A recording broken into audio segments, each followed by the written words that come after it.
नमस्ते सभी को। स्वागत है आपका इस क्लास में। चलिए हम लोग प्रेयर करके आज की क्लास शुरू करते हैं। First prayer. ओम शाना भवतु सहनौ भुनक्तु सवीर्यं करवावहै तेजस्विनावधीतमस्तु मा विद्विषावहै। ओम शांति शांति शांति। हरि ओम। सेकेंड प्रेयर राष्ट्रगान हम लोग खड़े कर लेंगे। स्टार्ट। जनगण मन अधिनायक जय हे भारत भाग्य विधाता। पंजाब सिंध गुजरात मराठा द्राविड़ उत्कल बंग विंध्य हिमाचल यमुना गंगा उच्चल जलधि तरंग। तव शुभ नामे जागे तव शुभ आशीष मांगे। गाये तव जय गाथा जनगण मंगलदायक जय हे भारत भाग्य विधाता। जय हे जय हे जय हे जय जय जय जय। भारत माता की जय। भारत माता की जय। भारत माता की।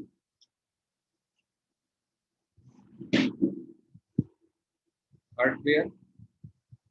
Each soul is potentially divine. The goal is to manifest this divinity by controlling nature, external and internal. Do this by work or worship or psychic control or knowledge. By one of these or more of these or all of these. Just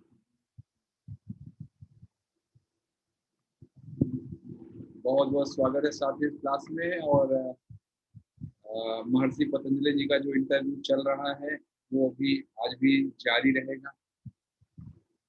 शुरू के जो interview का जो सत्र था उसमें हमने समाधि पाद, महर्षि पतंजलि जी ने जो पुस्तक लिखी है तो मानवता को जो उपहार दिया है योग सूत्र के रूप में, जिसको हम लोग पतंजलि योग दर्शन कहते हैं, उसके प्रथम चैप्टर का नाम है समाधि पाद।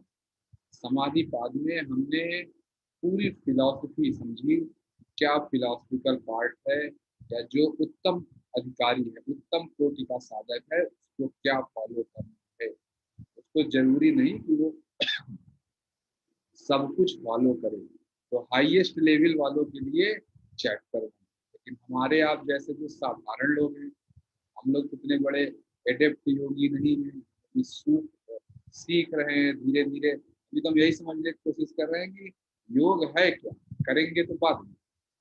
तो हमारे आप जैसे जो साधारण तरह के लोग हैं, ये लोग कैसे योग में आगे जाएंगे, पतंजलि जी ने इसकी चर्चा दूसरे अध्याय में की। इसका नाम है साधन पाद।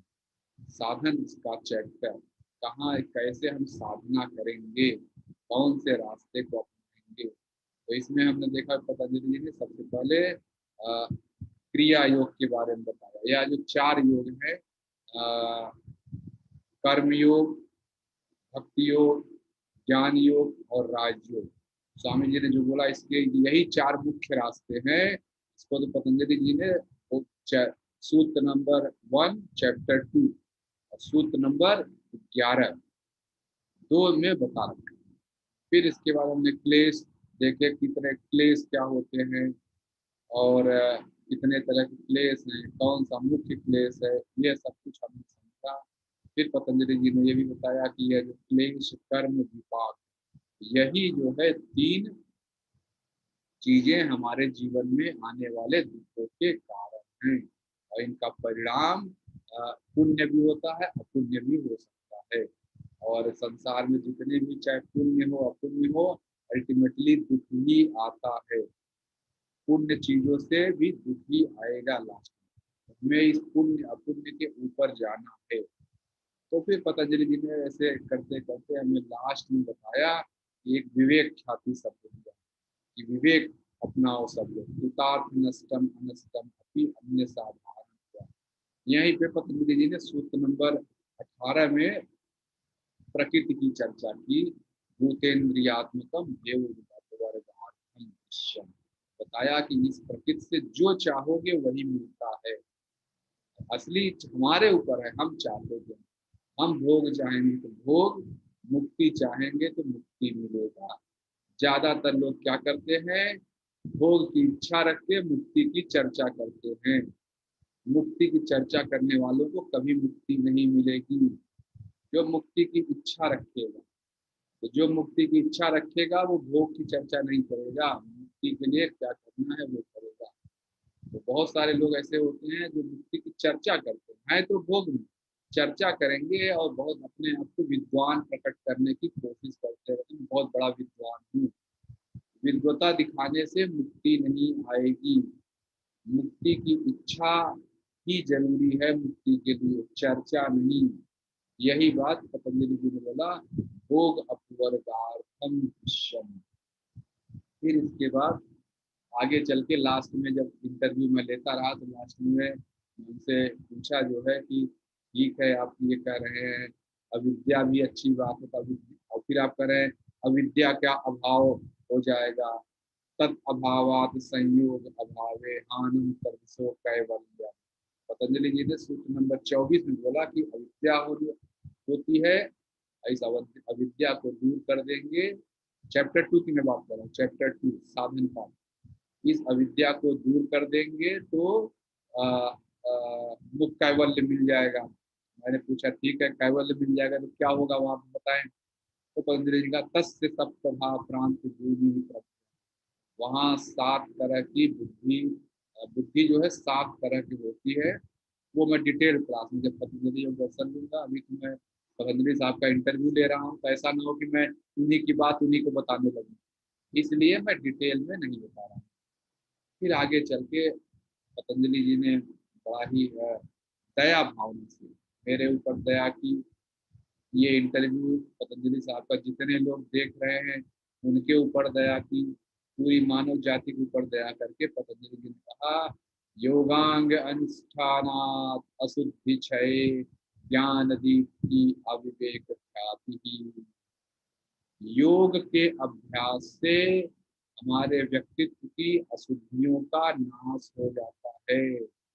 अशुद्धि क्षय, ज्ञान दीप्ति, ज्ञान का प्रकाश फैलता है, अविवेक ख्याति, और इस तरह हमें विवेक की प्राप्ति होती है, जिसको कहते हैं डिस्क्रिमिनेशन। सही और गलत का अंतर दिखने लगता है, या ये भी कहिए कि सही और गलत के ऊपर व्यक्ति चला जाता है। यह समझ जाता है कि यह सही और गलत तो रिलेटिव चीज है। जो सांसारिक सही गलत है, जो योग का सही गलत है, ये दूसरा चीज है। फिर इस तरह जो है पतंजलि जी, यहाँ पिछले इंटरव्यू में हमने यहाँ किया था, यहाँ तक किया था। आज हम इस इंटरव्यू को कंटिन्यू करेंगे और आगे। तो जब पतंजलि ने बोला कि योग की विद्या से आपके अज्ञानता का नाश हो जाएगा, आपके ज्ञान का प्रकाश फैल जाएगा, सारी अशुद्धियां मिट जाएगी, तो मैंने अगला प्रश्न पतंजलि से पूछा, अरे वाह पतंजलि साहब, ये तो बड़ा अच्छा बात बताए। अब आप ये बताओ कि ये योग क्या है। योग जो आप कह रहे हैं कि योग के अभ्यास से अशुद्धियों का नाश होगा, ज्ञान का प्रकाश फैलेगा और डिस्क्रिमिनेशन आ जाएगा। तो पतंजलि ने सूत्र नंबर 29 में बोला, यम नियम आसन प्राणायाम प्रत्याहार धारणा ध्यान समाधि योग तत्व। बोले सुभाष, यम नियम आसन प्राणायाम प्रत्याहार, धारणा, ध्यान, समाधि, ये योग के 8 अंग हैं। तो मैंने कहा अच्छा पतंजलि साहब, ये यम क्या है, नियम क्या है, तो आप बताएं जो है। और क्या ये कब कुछ सीक्वेंस में करना है, या पहले हम 7वां कर लें, 8वां कर लें। पतंजलि जी ने बोला नहीं नहीं, बिल्कुल इस सीक्वेंस में करना सुभाष। अगर फायदा लेना है तो, चाहे बिना फायदा नहीं लेना है तो चाहे जो मनो वो करो। तो साथियों, जो इसमें हम लोग नॉर्मल भाषा में मेडिटेशन कहते हैं, वह इस योग की, अष्टांग योग की 7वीं अवस्था है। वो तब करना चाहिए जब पहले कुछ 6 अवस्थाएं पार कर लें। ज्यादातर लोग हम में से पहले ही मेडिटेशन करने की कोशिश करते हैं, पहले ही समाधि लग जाए। ये सारे ऐसे लोगों को सफलता नहीं मिलेगी। अगर वो उत्तम कोटि के साधक है तब तो मिल जाएगी, तब तो चैप्टर 1 में ही रहेंगे, समाधि पाद में। लेकिन अगर हमारे आप जैसे साधारण लोग हैं, तो हमें पूरा फॉलो करना चाहिए। यम नियम आसन प्राणायाम प्रत्याहार धारणा, तब आता है ध्यान। इसको मेडिटेशन कहते हैं। तो इसलिए हमें स्टेप बाय स्टेप चलना चाहिए। पतंजलि जी ने बड़े ही प्रेम भाव से स्टेप बाय स्टेप इसकी व्याख्या की है। अब आता है पहला सूत्र। पहला सूत्र क्या कहता है, मतलब यम, यम के बारे में सूत्र नंबर 30। पहला सूत्र मतलब यम नियम। अब यहाँ से अष्टांग योग की विस्तृत चर्चा शुरू होगी। पूरा अष्टांग योग के बारे में पतंजलि साहब बता रहे हैं। तो इसमें क्या हो रहा है कि सूत्र नंबर 30 में वो कह रहे हैं, अहिंसा सत्य अस्तेय ब्रह्मचर्य अपरिग्रह यम।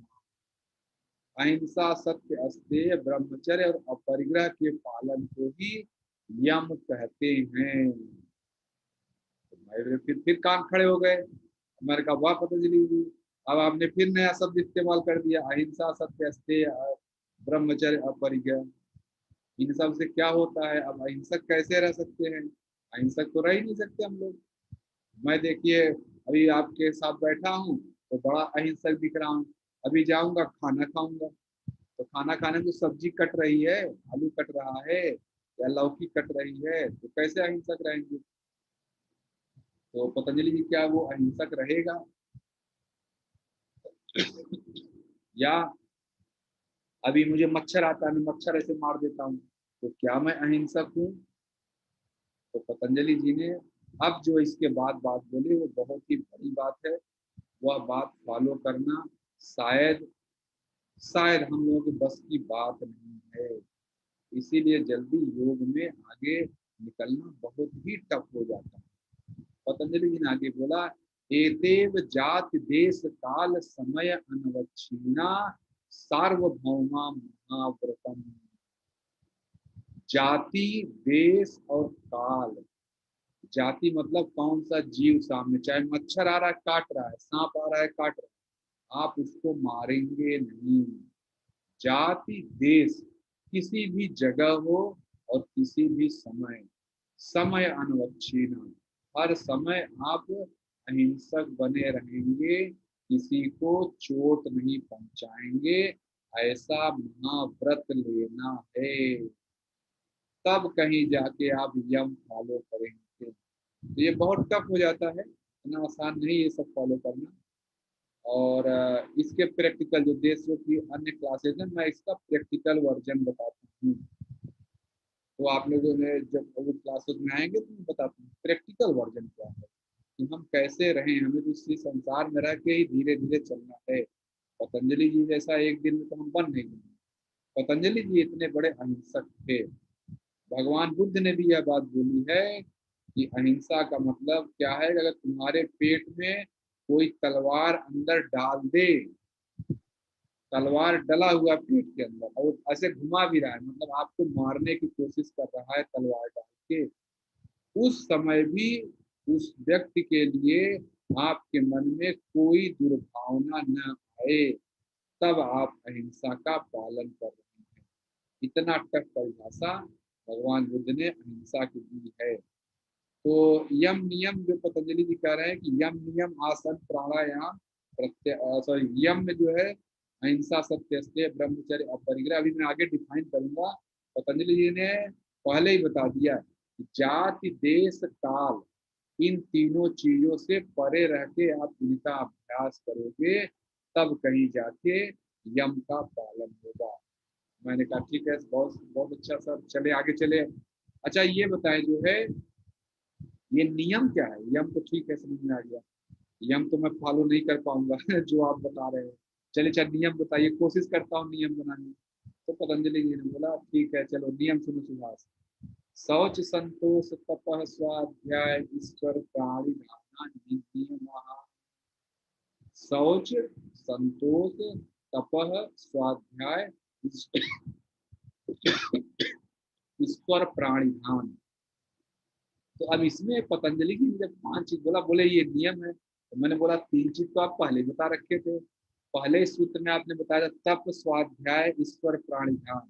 तो बोले हाँ वो तो क्रिया योग था, उसमें 2 चीज और मिला लो, शौच संतोष, तो यह नियम हो जाएगा। ओहो, तो मुझे लगा चलो ये थोड़ा अच्छी बात है। क्रिया योग तो पहले बता दिए थे, ये 2 चीज चल रहा है। तो अब इसके बाद मैंने कहा पतंजलि जी चलिए ये तो मुझे समझ में आ गया, यम भी आपने बता दिया, नियम बता दिया। आप ये बताएं, आप कह रहे हैं कि बिना इन सब के अभ्यास के हमें आसन प्राणायाम मेडिटेशन नहीं करना चाहिए, लेकिन मैं तो करता हूँ, तो मुझे क्या बेनिफिट नहीं मिलेगा इन आसनों का, मतलब आगे के अभ्यास का। तो पतंजलि जी बोले सुभाष यह जो आगे के अभ्यास है बहुत ही मेच्योर अभ्यास है, उसके लिए यह जरूरी है कि जब आप उन बातों का अभ्यास करें तो लोग आपको डिस्टर्ब न करें। तो मैंने पूछा अच्छा ये बात है डिस्टर्ब न करें, तो मुझे तो अभी भी कोई डिस्टर्ब नहीं करता है। मैं मेडिटेशन बंद कमरे में बैठ के करता हूँ 4 बजे 5 बजे या जब भी उठा कर लिया। बोले अरे नहीं सुभाष अकेले डिस्टर्ब नहीं करेगा, मतलब ये नहीं कोई तुम्हें आके धक्का मारेगा हिलाएगा, बल्कि जो उनके साथ इंटरेक्शन होता है वो विचार तो दिमाग में चलते रहते हैं, उन विचारों को कैसे रोको उसके लिए ये यम नियम जरूरी है, तभी तुम मेडिटेशन कर पाओगे। मेडिटेशन का मतलब तो होता है कि आप एक चीज पे ध्यान लगा रहे हो, आपका विचार ही चारों तरफ भाग रहा है। तो इसलिए अच्छा, तो मैंने कहा ठीक है चला बताइए क्या क्या होगा। तब इसके बाद पतंजलि जी ने ये 10 चीज, 5 यम और 5 नियम, इससे होने वाले बेनिफिट के बारे में बताए। और तो इससे क्या होगा कि जब मेडिटेशन के दौरान आपके चित्तवृत्तियों का विनाश हो जाएगा, बहुत कम चित्तवृत्तियां आएंगी। अभी तो हम कुछ भी सोचते रहते हैं। तो अब आगे के 10 सूत्र में बताने चल रहा हूँ कि यम नियम के पालन से क्या होगा। अब यानी हम चल रहे हैं सूत्र नंबर 35 पर आ गए हैं। 35 का जो सूत्र है 35 है या 29 नंबर था, जो यम नियम आसन प्राणायाम प्रत्याहार धारणा ध्यान समाधि। फिर यम डिफाइन किया 30 में, 31 में डिफाइन किया ये तेव जात देश काल समय नवच्छिन्ना सार्वभौमा महावता। फिर नियम डिफाइन किया 32 में। हाँ इसके बाद अभी एक चीज तो रह गया, यम नियम तो चलिए हो गया।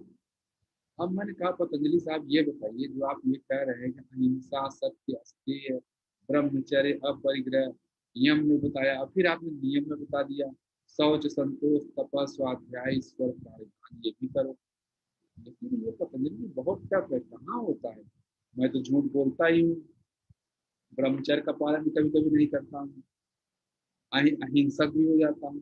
तो क्या करें, कभी अगर आप शौच संतोष तपा करें, कहाँ मैं तपस्या करता हूँ, कभी कभी मैं इरिटेट हो जाता हूँ काम में अपने आप। तो पतंजलि जी ने बोले हाँ ये बात तो सही है, तो इसको कैसे करो।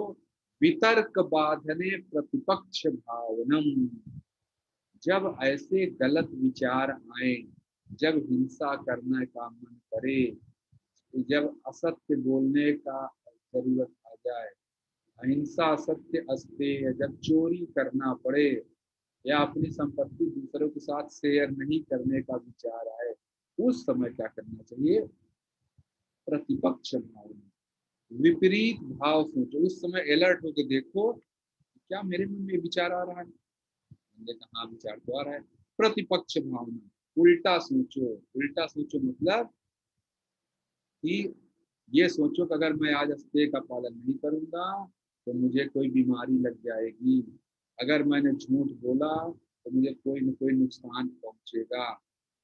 अभी तो लग रहा है झूठ झूठ बोल के हम सही कर रहे हैं, लेकिन पतंजलि जी ने कहा कि प्रतिपक्ष भावना, उल्टी भावना रखो। जो उस समय तुम्हें बुराई की तरफ ले जा रहा है उसको ये समझो कि ये बुरी रास्ते पे ले जा रहा है, मुझे बीमारी लाएगा। उस समय तुरंत उस भाव का हाथ साथ छोड़कर प्रतिपक्ष भावना उल्टा सोच के योग में लौट आओ। यानी बार बार पतंजलि जी कह रहे हैं बार बार मन भागेगा, जलेबी देख के खाने का मन करेगा, झूठ बोलने का मन करेगा, बार बार उसको मन को सही दिशा में लाओ, लगातार अभ्यास करते रहो। फिर पतंजलि जी ने बोला जो है कि मैंने भी उनको बोला कि आप जो ये कह रहे हैं प्रतिपक्ष भावनम, ये सही तो है, चले ठीक है आप करें, लेकिन मैं कैसे के मन को समझाऊं? तो पतंजलि जी ने इसको अगले सूत्र में और भी क्लियर किया। वितर्का हिंसा दय कृतकारिक अनुमोदिता लोभ क्रोध मोह पूर्वका दुख अज्ञान अनंत फला इति प्रतिपक्ष भावनम। इसका मतलब जब भी कोई विपरीत विचार आए, हिंसा करने का मन करे या असत्य बोलना लगे कि जरूरी है, चोरी करना पड़े या ब्रह्मचर्य मतलब कभी ब्रह्मचर्य के रास्ते पर नहीं कुछ अलग भाव आ जाए, ये सिर्फ ऐसा नहीं कि तुम करो तभी। पतंजलि ने बोला कृत कारित अनुमोदिता, आप खुद यह सब कर रहे हैं, किसी से करवा रहे हैं, या अगर कहीं हो रहा है तो उसकी सहमति दे रहे हैं, तब भी आपको यह लाभ नहीं मिलेगा। पतंजलि ने कितनी बड़ी बात कह दी। हमें गलत कहीं हो रहा है तो चुपचाप सुनना भी नहीं है, अगर आप सुन रहे हैं तो अनुमोदित कर रहे हैं। आपके घर में मान लीजिए कि आप कह रहे हैं कि मैं सपोज करिए एक छोटा सा एग्जांपल कि आप मांसाहार नहीं खाते हैं, क्यों नहीं खाते हैं? आपको लगता है कि यह करने से किसी जीव की हत्या होती है। कुछ लोग ऐसे होते कहते हैं कि नहीं मैं तो काट के लाता हूँ, पाप उसको लगेगा। ऐसा नहीं है, अगर आप नहीं खरीदेंगे तो कहाँ से वो लाएगा? कृत कारित अनुमोदित, यह ध्यान रखिए। आप वो चीज कर रहे हैं, बुरा कर्म किसी से करवा रहे हैं, और या उसको सहमति दे रहे हैं, अपनी मौन सहमति दे रहे हैं, मूक सहमति दे रहे हैं, तो भी यह आपको नुकसान करेगा। तो पतंजलि जी ने बोला कि अगर ऐसा कुछ है तो यह सोचो कि ऐसा करने से मुझे दुख मिलेगा, अज्ञानता के रास्ते में चल पड़ूंगा, और अनंत फल मतलब अनंत काल तक हमें अज्ञानता के रास्ते में भटक जाएंगे। अगर आप कृतकारित अनुमोदिता, यानी जो हिंसा वाली प्रवृत्तियां हैं, और यहाँ जो सूत्र में सिर्फ हिंसा दया बोला गया है, लेकिन सिर्फ हिंसा ही नहीं, असत्य, अस्तेय, ब्रह्मचर्य, उसके उल्टा, उसका उल्टा जो सब भाव है वो जब आए तो यही सोचना चाहिए मैं अनंत ज्ञान के अनंत अज्ञानता के समुद्र में चला जाऊंगा, ऐसा भटकूंगा कि कभी सुधर नहीं पाऊंगा। अगर यह भाव है तो आप कभी भी गलत काम नहीं करेंगे। विपक्ष भावने प्रतिपक्ष भावने, हमेशा गलत विचार आते ही उसका अपोजिट सोच के उसको करेक्ट कर लेंगे। यह होता है सूत्र नंबर 34। अब सूत्र नंबर 35 शुरू होता है। यहाँ से उन 10 गुणों का पतंजलि जी बताते हैं क्या फायदे हैं। पहला बताते हैं अहिंसा। अहिंसा की प्रैक्टिस क्यों करूं मैंने पूछा, ठीक है पतंजलि साहब ये बात भी समझ में आ गई, लेकिन ये बताइए अहिंसा की प्रैक्टिस करने से क्या होगा? पतंजलि जी आगे बोलते हैं, अहिंसा प्रतिष्ठायाम वैर त्यागम। सुभाष, जब अहिंसा की प्रैक्टिस करोगे तो तुम्हारे कोई दुश्मन रहेंगे ही नहीं, तो तुम्हारे मन से लोगों को हानि पहुंचाना या इसको सबक सिखाना उसको सबक सिखाना वाली बात रहेगी ही नहीं। तुम्हारा दिमाग ऐसे ही शांत रहेगा। अहिंसा प्रतिष्ठायाम सर्व वैर त्यागम। फिर अगला सूत्र आता है, अगले सूत्र में कह रहे हैं सत्य के बारे में। सत्य प्रतिष्ठायाम क्रिया फल आश्रयत्वम। अगर सत्य का पालन करोगे तो तुम जो बोल दोगे वो हो जाएगा। इतना बोलते ही पतंजलि जी का मैंने मजाक उड़ाया फिर से, क्या पतंजलि साहब ऐसा कैसे हो सकता है कि मैं जो बोलूंगा होने लगेगा। पतंजलि जी बोले, सुभाष एक बार अभ्यास करके देखो तब समझोगे। ये मजाक उड़ाने वाली बातें नहीं है, या अभ्यास वाली बातें हैं। जो योग में बहुत आगे होते हैं वो जो बोल देते हैं वो हो जाता है, ऐसा होता है। अब जो है, अब आगे हम चलते हैं। अहिंसा हो गया, सत्य हो गया, फिर अगला चीज जो है अस्तेय प्रतिष्ठायाम सर्वरत्न उपस्थानम। इसका मतलब अस्तेय का पालन करोगे तो अस्तेय क्या है, सर्वरत्न, सॉरी, अस्तेय प्रतिष्ठायाम सर्वरत्न उपस्थानम। अस्तेय का पालन करने से सभी संपत्तियां तुम्हारे पास चलकर आ जाती हैं। अब ये अस्तेय क्या है, नॉर्मल भाषा में चोरी नहीं करना, निगेटिव। अगर आप चोरी नहीं करते हैं, और बल्कि मैं तो एक स्टेप आगे जाके बोलता हूँ, चोरी नहीं करना नहीं, अपनी संपत्ति लोगों से शेयर करना। यही तो है, जैसे ही आप ये शेयर करना शुरू करेंगे संपत्तियां आपके पास चलकर आ जाएंगी।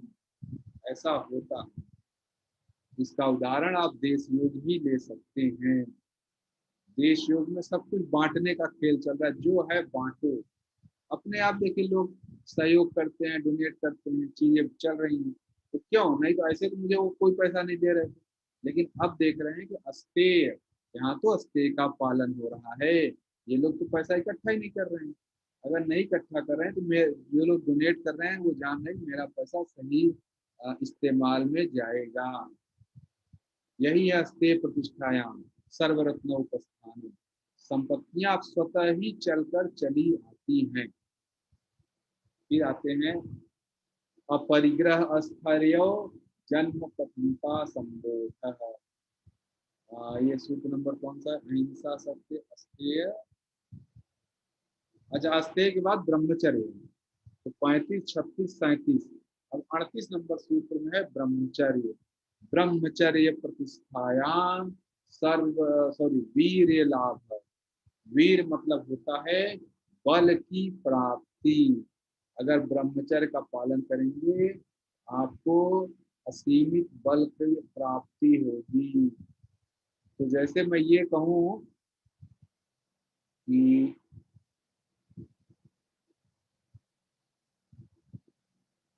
ब्रह्म प्रतिष्ठायाम, हाँ, हनुमान जी का एग्जाम्पल लेते हैं। हनुमान जी देखिए ब्रह्मचारी थे, बाल ब्रह्मचारी थे। कितनी ताकत थी उनके अंदर, आप जानते हैं। वीर ये लाभ है, बहुत सारे ताकत निकल कर आता है।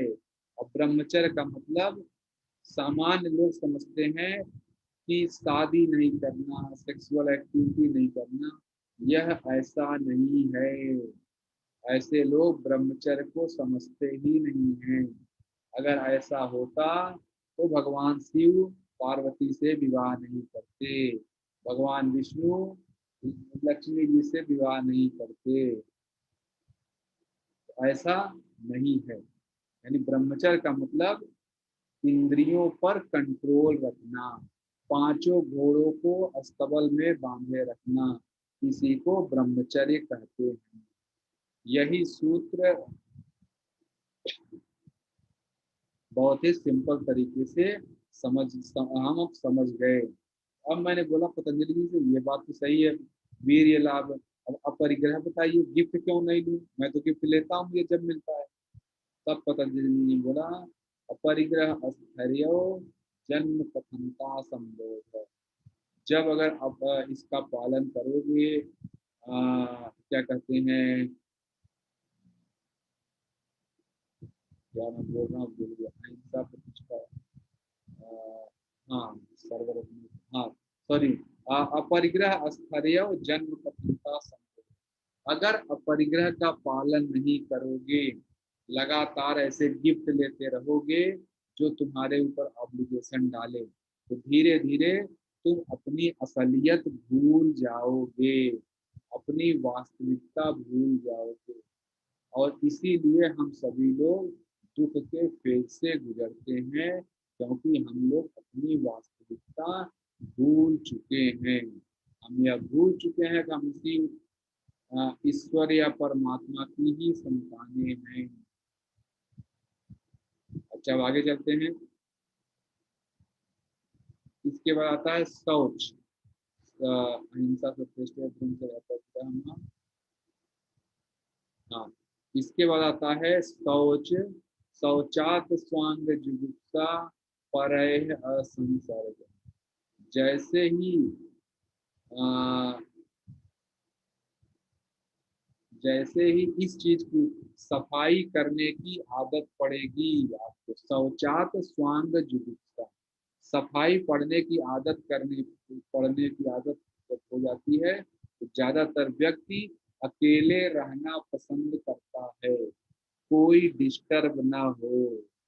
आप घर में पोछा लगाते हैं, आपका कोई गेस्ट आ गया, उसे नहीं पता हो तो जूता पहन के घूमेगा, और उस समय आपको लगता है कि क्या गंदा कर दिया, फिर से पूरा करना पड़ेगा। जो ऐसे गेस्ट आ जाते हैं कि वो शौचात स्वांग जुगुप्सा, आपके शौच के में वो बाधक बनते हैं, इसलिए उस समय क्या करेंगे, ज्यादातर लोग अकेले रहना पसंद करते हैं, गेस्ट से दूसरे कमरे में मिल लेंगे बस, और कहीं नहीं मिलेंगे। तो शौचात स्वांग जुगुप्सा परैः असंसर्ग, स्वांग जुगुप्सा मतलब अपने ही शरीर से घृणा हो जाती है जो शौच में धीरे धीरे आगे बढ़ते हैं। क्यों घृणा हो जाती है? जैसे ये नाक है, इसी नाक से गंदगी निकले, बार बार निकलती, मुझे लगता है यार ये क्यों निकलता है, एक बार हो गया न निकले, लेकिन पतंजलि जी कह रहे हैं नहीं, ये तो निकलेगा ही निकलेगा।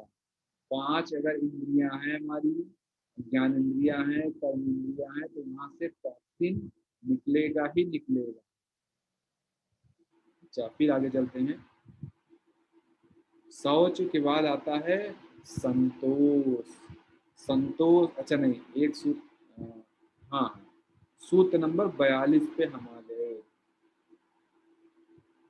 नहीं, अभी नहीं। पहला है हमने शौचात स्वांग जुगुप्सा परैः असंसर्ग।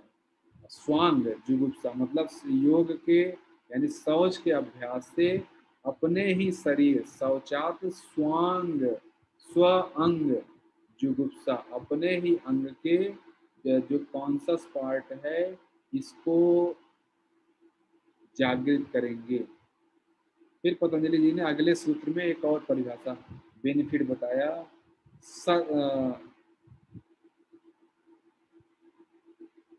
भूल रहा हूँ मैं, लग रहा है सत्व शुद्धि दौर मनस्य, नहीं, सत्व शुद्धि,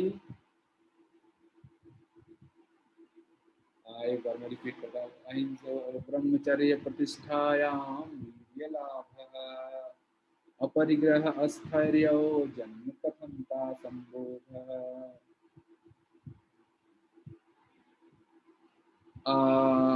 शौचात स्वांग जुगुप्सा परैः असंसर्गः, सत्वशुद्धि सौमनस्य एकाग्र जितेन्द्रिय आत्मदर्शन योग तत्वानि च। अब यहाँ कह रहे हैं कि ठीक है, आप जो कह रहे हैं शौच का पालन करो, तो क्या मैं शौच का पालन करूंगा तो क्या क्या होगा इसका, तो और कुछ होगा बस, या बस सिर्फ मैं कमरे में बंद हो जाऊंगा, किसी से मिलूंगा नहीं, और कुछ नहीं होगा? तो पतंजलि जी बोला सत्व शुद्धि, तुम्हारी बुद्धि शुद्ध होगी, सौमनस्य, लोगों के लिए सुगम हो जाओगे, उनसे बिना किसी अहंकार के मिलोगे। अगर आप बिना अहंकार के नहीं मिल रहे हैं तो आप अभी यह सूत्र समझ ही नहीं रहे हैं। एकदम प्रसन्न हो जाएं, खाना खाएं और आराम करें, इस तरह। सत्व शुद्धि सौमनस्य, एकाग्र, कंसंट्रेशन बनता है शौच के पालन से। शौच संतोष, सत्व शुद्धि सौमनस्य, एकाग्र, जितेंद्रिय, इंद्रियों पर कंट्रोल होने लगता है जो शौच का पालन करता है। अभी तो आप देखते हैं ये खा लो वो खा लो जो मन में है, तब आप शौच का पालन करेंगे तो आप जानेंगे कि ये खाऊंगा तो मेरा अंदर का ऑर्गन गंदा हो जाएगा, तो आप खाएंगे ही नहीं। जो लोग खा लेंगे इसका मतलब ये समझ नहीं रहे। तो अब हमने चर्चा कर ली शौचात स्वांग जुगुप्सा, ये भी हो गया 45-46। अब 47 नंबर सूत्र में आता है काय इंद्रिय सिद्धि अशुद्धि क्षयात तपसः। चले मैंने पतंजलि जी बोला, चले यम भी अहिंसा भी हो गया, सत्य और सत्य भी आपने बता ही दिया, अस्तेय भी बता दिया, अहिंसा सत्य अस्तेय, ब्रह्मचर्य अपरिग्रह ये भी बता दिया, शौच संतोष सबसे शौच मतलब कि शौच संतोष तप,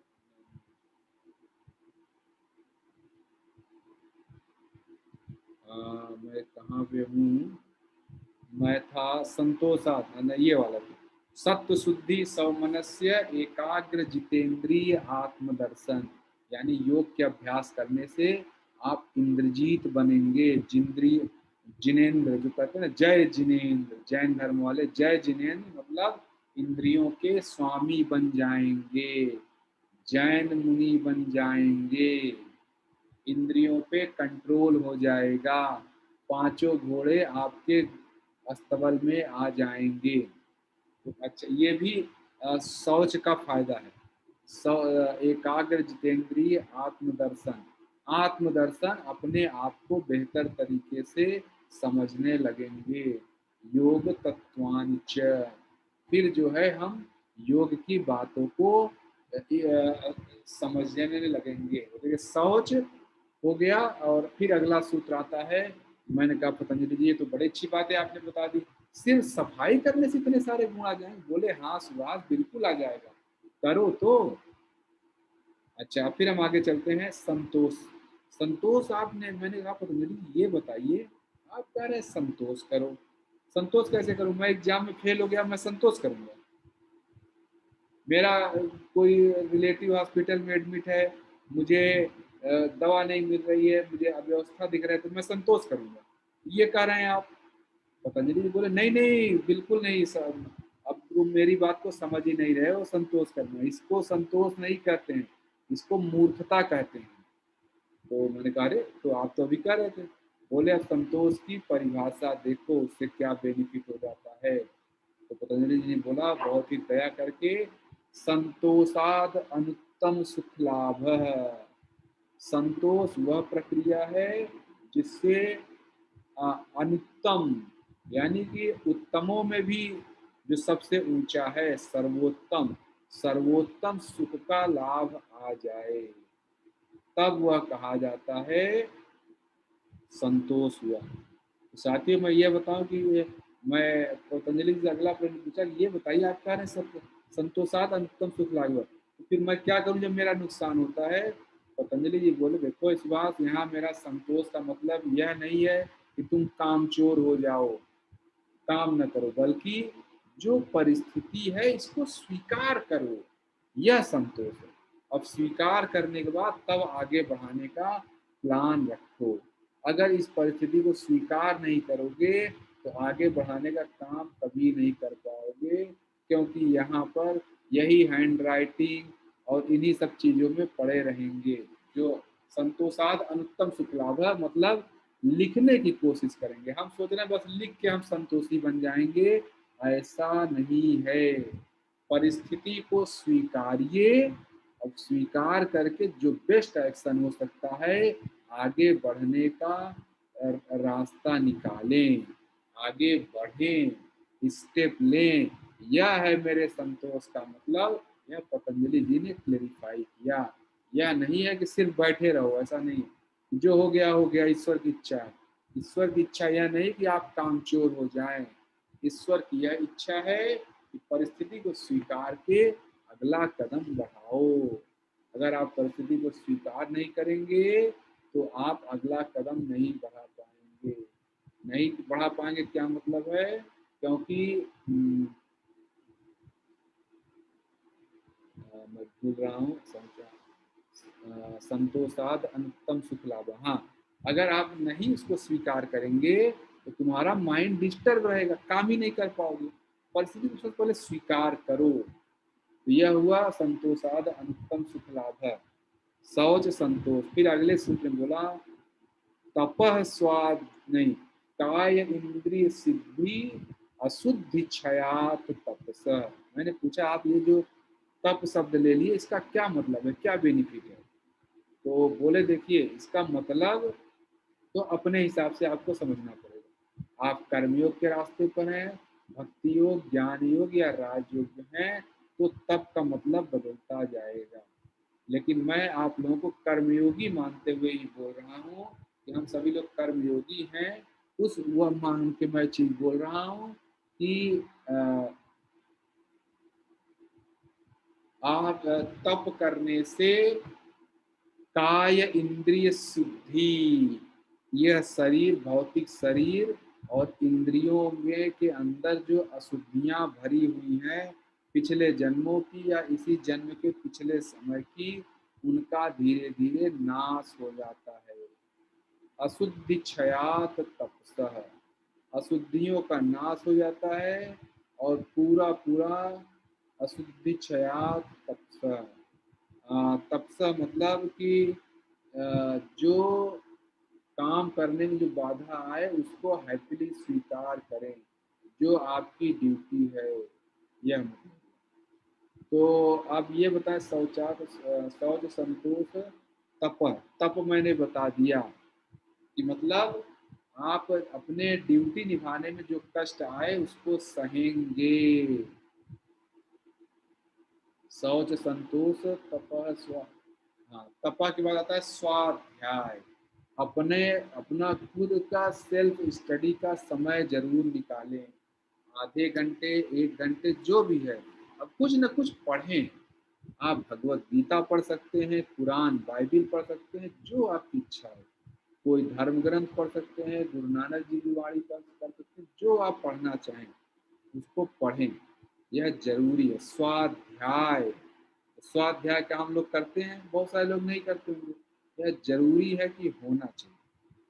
अच्छा, स्वाध्याय के बाद हो गया शौच संतोष तप स्वाध्याय। ईश्वर प्राणिधान, ईश्वर का ध्यान करो। इस समय जो पीरियड चल रहा है वहाँ ईश्वर का ध्यान बहुत जरूरी है। अब अगला आता है ईश्वर क्या है। मैंने पतंजलि जी बोला, ये आप कह रहे हैं ईश्वर प्राप्त हो जाएंगे सेल्फ स्टडी से, स्वाध्याय से। तो ईश्वर क्या है? तो पतंजलि जी ने बोला, भाई पहले ही बता रखा है, चैप्टर 1 में बताया था, नहीं बताया था? क्लेश कर्म विपाक आशय अपरामृष्ट पुरुष विशेष ईश्वर है।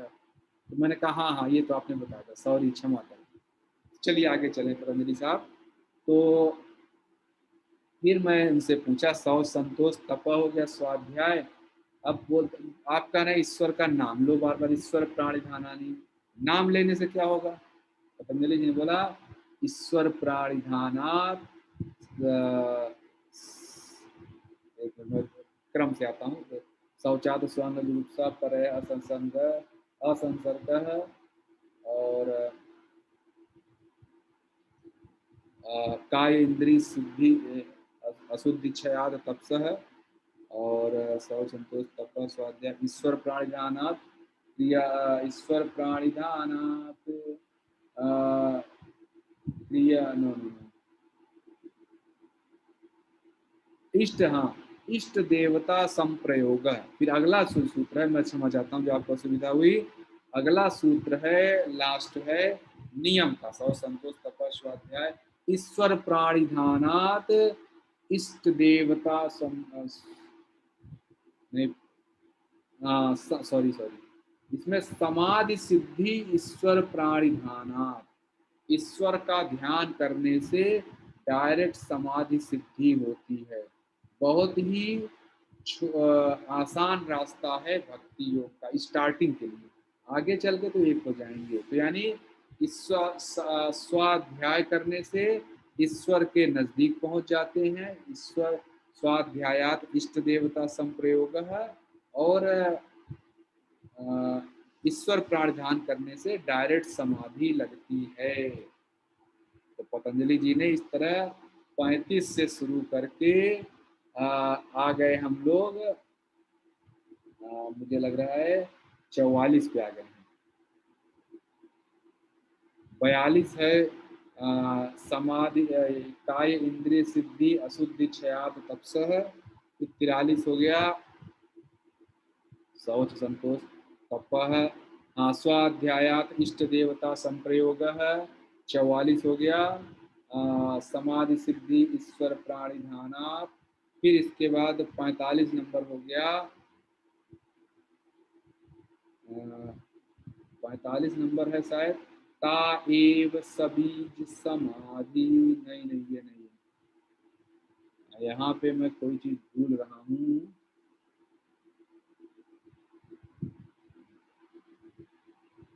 यही हो गया, एक बार मैं नंबर देख लेता हूँ, शायद मैं भूल रहा हूँ, नंबर देखता हूँ। हाँ सही है, 45 नंबर, सॉरी मैं काउंट गलत कर पाया। 45 नंबर ये समाधि सिद्धि ईश्वर प्राणिधान आदि, ये 45 नंबर है। अब इसके बाद 46 नंबर आ गया। तो मैंने पतंजलि जी को बहुत बहुत धन्यवाद दिया, वाह तो बड़ा सुंदर आपने बता दिया, यम भी बता दिया, नियम बता दिया। चले जरा आसन के बारे में बताएं साहब, आसन क्या है? तो पतंजलि जी ने एक लाइन बोला, स्थिर सुखम आसनम। स्थिर रह के सुख पूर्वक जिस अवस्था में बैठ जाओ, इस शरीर को इस स्पेस में, अंतरिक्ष में या हवा में जिस तरह स्थिर होके लंबे समय तक रख सको, उसी को आसन कहते हैं। बड़ा है सिंपल, देखिए इसीलिए इसको सूत्र कहते हैं, श्लोक नहीं है। अभी आप हठ योग प्रदीपिका पढ़ेंगे, आसन के लिए बड़ा सा परिभाषा निकलेगा।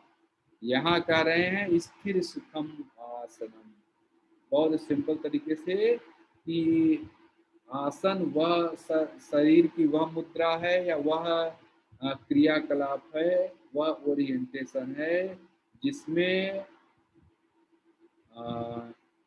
स्थिरता मिलती है, स्थिर और सुखम सुखपूर्वक भी बैठते हैं। तो फिर पतंजलि जी से मैंने बोला ठीक है, ये तो आप कह रहे हैं आसन करते समय किन बातों का ध्यान लगाना चाहिए सर?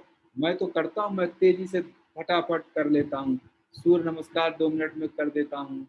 पतंजलि जी ने बोले नहीं नहीं नहीं नहीं, यहाँ पे आप गलत करते हैं, यह सही नहीं है। आसन कैसे करना चाहिए, अगले सूत्र नंबर 47 में पतंजलि जी कह रहे हैं, सूत्र नंबर 47 में, सॉरी, समा प्रयत्न शैथिल्यात आनंद समापतिभ्याम। प्रयत्न शैथिल, जब बहुत ही कम कोशिश करके, यानी लेस एफर्ट के साथ आराम पूर्वक, प्रयत्न शैथिल्यात आनंद समापतिभ्याम, यानी आसन करते समय आप एफर्टलेस होना चाहिए, यानी आसन एफर्टलेस होना चाहिए। प्रयत्न शैथिल्य, कम से कम प्रयत्न करें, एफर्टलेस हो जाए। अनंत समापति ध्यान, उस दौरान आप अनंत पर ध्यान लगाएं, अनंत कोई बड़ी सत्ता पर ध्यान लगाएं, तब इसको आसन कहते हैं। ऐसे ही बैठ के मैंने नौकासन कर लिया, मैंने दंश आसन कर लिया, मैं सिद्धासन कर लिया, इसको आसन नहीं कहते हैं। आपको यह जरूरी है कि प्रयत्न शैथिल, क्या उस पोजीशन में आप बहुत ही लीस्ट एफर्ट से बैठ पाते हैं, तब उसको आसन कहेंगे। और बैठने के साथ अनंत पे ध्यान लगाएं, यानी शरीर का आसन अपने आप हो जाए। तब मैंने कहा पतंजलि ये तो आप बड़ी अच्छी बात बता रहे हैं, लेकिन अब ये बताएं सर इससे बेनिफिट क्या होगा, आसन करने से बेनिफिट क्या होता है। पतंजलि जी बोले ततो द्वंद्व अनभिघात, सूत्र नंबर 48 में, कि अगर ये आसन का अभ्यास करोगे तो शरीर में जो द्वंद्व खत्म हो जाएगा, अच्छाई बुराई छोटा बड़ा इन चीजों से परे उठ जाओगे। तो पतंजलि जी मैंने पूछा थोड़ा और बताइए साहब, ये बात समझ में नहीं आई। तो पतंजलि जी ने ततो द्वंद्व अनभिघात को मुझे और एक्सप्लेन किया। क्या बताया पतंजलि जी ने, ये बताओ सुभाष, एक एग्जाम्पल दिया उन्होंने कि जब आसन वगैरह करते हो तो शरीर का अंदर का मांसपेशियां अंग प्रत्यंग जितने हैं यह सारे थोड़ा टेंशन वाली अवस्था में रहने के लिए सीख लेते हैं, इनको बहुत ज़्यादा परेशानी नहीं होती है। नॉर्मल में हम एक तरह बैठ नहीं सकते, कभी कुर्सी पर बैठते हैं, कभी घूमते हैं, कभी ये करते हैं। यह क्यों? क्योंकि अभी हम उस अवस्था में नहीं पहुंचे हैं, यम नियम ही फॉलो नहीं कर रहे हैं।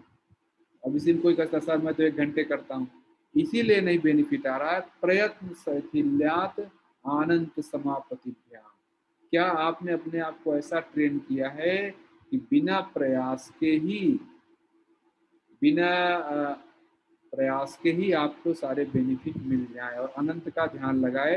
तो ऐसा नहीं है। बिना तत्व द्वंद्व अनभिघात,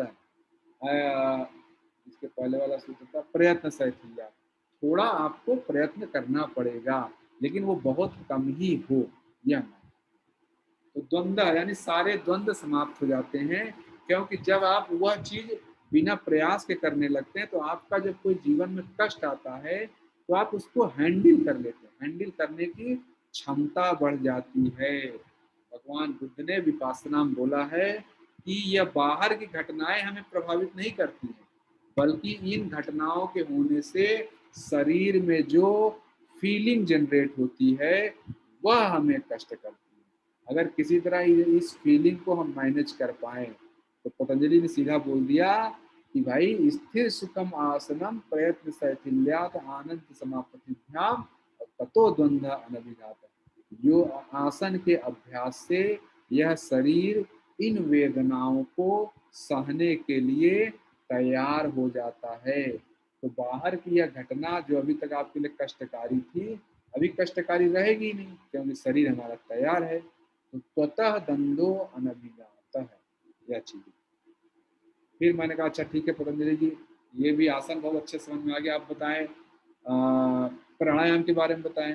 पतंजलि जी ने अगले सूत्र में कहा तस्मिन् सति श्वास प्रश्वास योग गति विच्छेद प्राणायाम। पहले उन्होंने यम डिफाइन किया, नियम डिफाइन किया, आसन भी समझाया, अब प्राणायाम पे आ गए। प्राणायाम में क्या कर रहे हैं, तस्मिन् सति मतलब इस आसन में बैठ जाओ और अपने सांसों को थोड़ा सा विश्राम करने दो।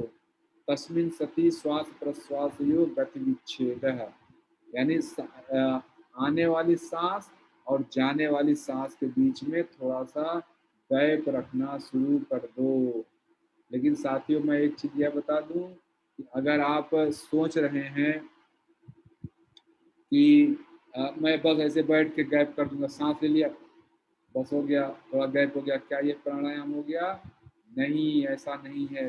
प्राणायाम में तस्मिन सति यानी एक आसन में जाओगे, आसन में बैठ के फिर वहां पे प्राण की गति को रोको।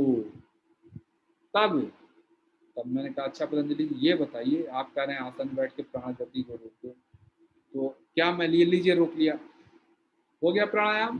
बोले मूर्ख, ऐसे नहीं, बहुत ही प्रेम, जब मूर्ख कहते हैं पतंजलि साहब तो गुस्सा होकर नहीं, बहुत ही प्रेम में करे यार सुभाष, मूर्खतापूर्ण बात क्यों कर रहे हो भाई? चलो समझो प्राणायाम किसको कहते हैं और डिटेल में समझो। गति विच्छेद तो करोगे, इसका है सतु बाय अभयंतर विषयाक्षेपी ही नहीं,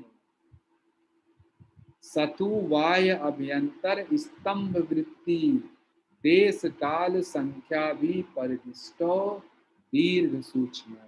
अगले सूत्र में जब मैंने बोला लीजिए मैंने कर लिया, तो अगले सूत्र में पतंजलि जी और क्लियर करते हैं, नहीं नहीं ऐसे नहीं। देखो सुभाष, चार तीन तरह के प्राणायाम पहले सुनो। वाय अभ्यंतर स्तंभ वृत्ति, सांस को बाहर छोड़ के वहां पे रखोगे, रोक दोगे, अंदर सांस लेके रोक दोगे, या कहीं बीच में रोक दोगे, उसके हिसाब से श्वास के अलग अलग प्रकार होते हैं। वाह्य अभ्यंतर स्तंभ वृत्ति, और फिर कह रहा देश काल संख्या भी परिदृष्टो दीर्घ सूक्ष्म। दीर्घ सूक्ष्म यह महत्वपूर्ण तत्व है कि प्राणायाम बहुत ही लंबा होना चाहिए, और सूक्ष्म मतलब कि एफर्टलेसली, पता न चले ऐसा होना चाहिए। इनफैक्ट प्राणायाम के बारे में कहा जाता है जब हम ऐसे ऐसे करते हैं,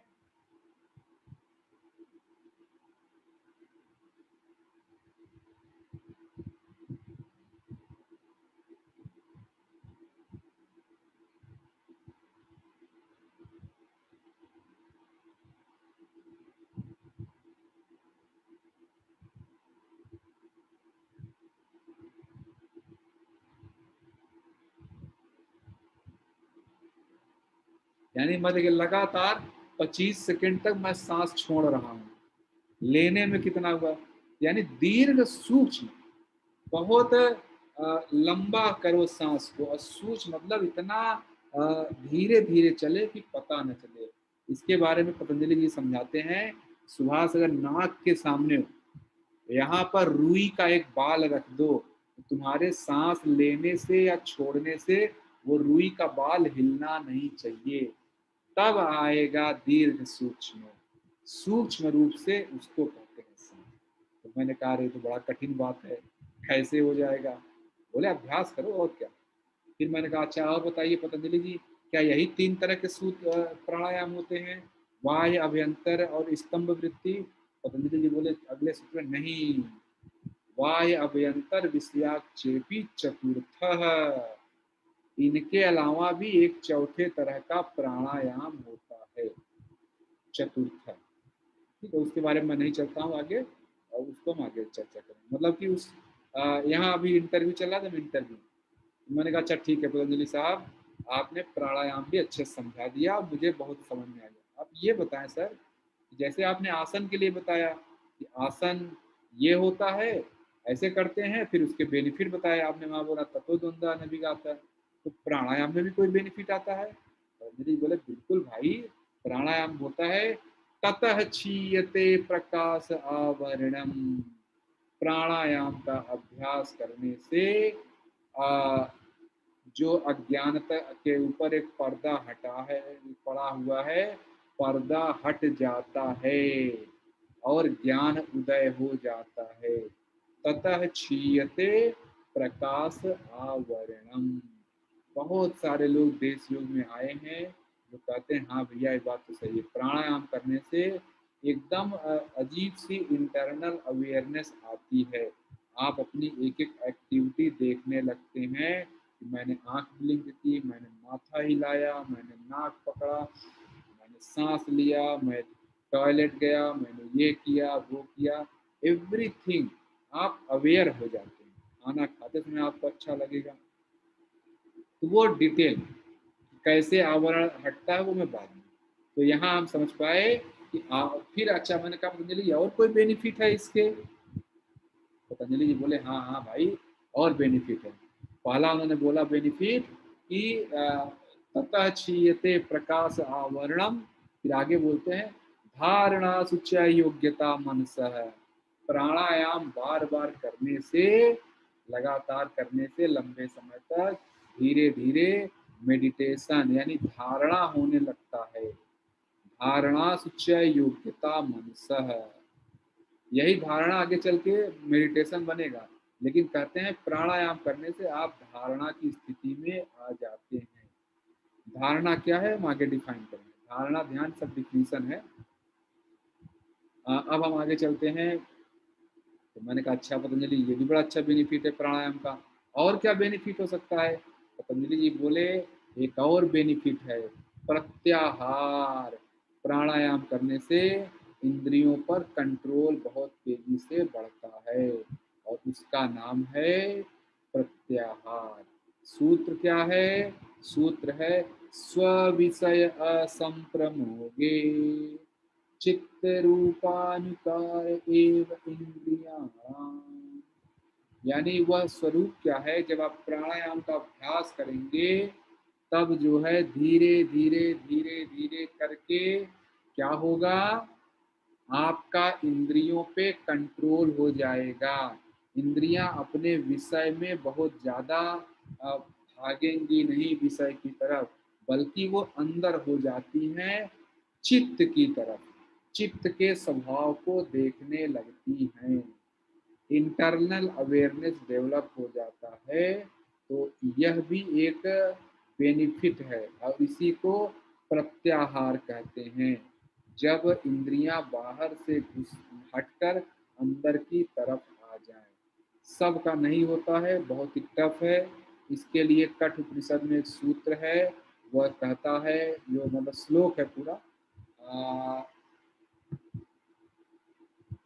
परांचिखानि व्यतृणेत स्वयंभू तस्मात् परांग पश्यति ना अंतरात्मा कश्चित धीरो प्रत्याग आत्मानम। और आवृत चक्षु अमृत तत्व, आवृत चक्षु आवृत तत्व आवृत हाँ आवृत चक्षु अमृत तत्व इच्छितम। यानी जो इंद्रियां हैं इनका जनरली स्वभाव बाहर देखना है, अंदर, और ये बाहर देखती रहती हैं। लेकिन हजारों लाखों में से कोई एक ऐसा व्यक्ति होता है जो इन इंद्रियों को अंदर की तरफ मोड़ लेता है और चित्त के स्वभाव को समझने लगता है। ये कठोपनिषद की जो बात है, यहाँ पे पतंजलि जी ने उसी को बोला है प्रत्याहार। यानी हजारों लाखों में से कोई एक प्रत्याहार के स्टेज तक पहुंचता है। और प्रत्याहार की स्टेज में पहुंचना मतलब इंद्रियां अंदर की तरफ आ जाना। इंद्रियां बाहर विषयों में नहीं जाएंगी, इंद्रियां वश में आ जाती हैं। तो मैंने कहा अरे पतंजलि जी तो बहुत अच्छी बात है, ऐसा हो जाएगा। ततः तब मैंने अपने से बोला, अपने से खुश होके मैं भी पतंजलि जी के साथ रह रह के सूत्र बोलने लगा। मैं भी संस्कृत समझ गया। मैंने लास्ट बोला ततः परम वश्य वश्यता इंद्रियाणाम। इसका मतलब ऐसा करके तो इंद्रियों पे सबसे ज्यादा वश आ जाएगा। तो मेरे बोले शाबाश, शाबाशी दिया, तुम भी एक सूत्र बोल लिए, देखा। इसको कहते हैं संगति का असर। पतंजलि जी का इंटरव्यू लेते लेते मैंने भी एक सूत्र बोला, ततः परम वश्यता इंद्रियाणाम। पतंजलि जी एकदम प्रसन्न हो गए, बोले बहुत अच्छे सुभाष, अब समझ गए इंद्रियों को कैसे कंट्रोल में किया जाता है। पहले यम करो, फिर नियम करो, फिर प्राणायाम करो, फिर प्रत्याहार, और धारणा अपने आप आ जाएगा। तो यहाँ से सूत्र नंबर 55 तक हम पहुंच गए और इस तरह चैप्टर 2 पूरा होता है। इति पतंजलि विरचिते योग सूत्रे द्वितीय समाधि साधन पादः। इस तरह हम पतंजलि जी का एक बड़ा इंटरव्यू कंप्लीट कर पाए। चैप्टर 2 साधन पाद हम समझ पाए कैसे सूत्र ऑर्गेनाइज्ड हैं। और आप अगर इस इंटरव्यू की बातों को आप ध्यान में रखेंगे, प्रश्नोत्तरी को ध्यान में रखेंगे, तो आपको सूत्र याद करना बहुत ही आसान हो जाएगा। अब मैं यहाँ से आज की क्लास एंड कर रहा हूँ प्रेयर करके। मैं आशा करता हूँ कि आप सभी लोगों को पतंजलि योग दर्शन अच्छे से समझ में आ रहा है। कैसे इस महान वैज्ञानिक ने, जिनको हमने बताया था, यह योगेन चित्तस्य पदेन वाचाम मलम शरीर, जो पतंजलि प्रणाम मंत्र था वही। तो वहाँ पतंजलि जी के बारे में बताया था कैसे इस महान व्यक्ति ने हमें कितना ऑर्गेनाइज तरीके से सारे सूत्र दिए। तो आशा करता हूँ आप लोगों को समझ में आया है। मैं यहाँ से प्रेयर करके क्लास को एंड कर रहा हूँ। ओम स्थापकाय च धर्मस्य सर्वधर्मस्वरूपिणे अवतार वरिष्ठाय रामकृष्णाय ते नमः। जननीं शारदां देवी रामकृष्ण जगद्गुरु पादपद्मे तयो श्रित्वा प्रणमामि मुहुर्मुहुः। नमः श्रीयतिराजाय विवेकानंद सूरये सच्चित्सुख स्वरूपाय स्वामिने तापहारिणे। ओम शांति शांति शांति। हरि ओम तत्सत। बहुत बहुत धन्यवाद आप सभी का इस क्लास में आने के लिए, और आगे की चर्चा हम लोग अगली क्लास में करेंगे। नमस्ते सभी को। आप सभी को सुखी जीवन की प्राप्ति हो, ऐसी मैं ईश्वर से